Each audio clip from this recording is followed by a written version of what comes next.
Meron akong nakikitang mga comment dito sa mga video ko about national ID na hindi daw pwedeng gamitin ang e-Phil ID o Digital National ID o yung national ID na parang Xerox copy lang sa pag-verify ng GCash. Nagkakamali po kayo dyan dahil napakarami na po nang nakapag-verify ng kanilang GCash account gamit ang e-Phil ID o Electronic Philippine National ID, yung parang Xerox copy lang na papel.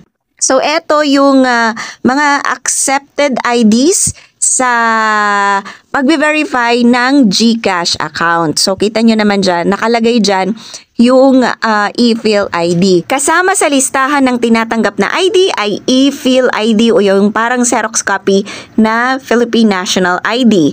Kasama din dito yung UMID, yan, pwede yung tanggapin ng GCash, Postal ID, Passport, SSS ID, PRC ID, HDMF, Pag-ibig ID, National ID, at driver's license. So, kung may e-Phil ID ka dyan, dapat ay mapicturan mo lang ng malinaw ang iyong e-Phil ID para ma-verify ang iyong GCash account.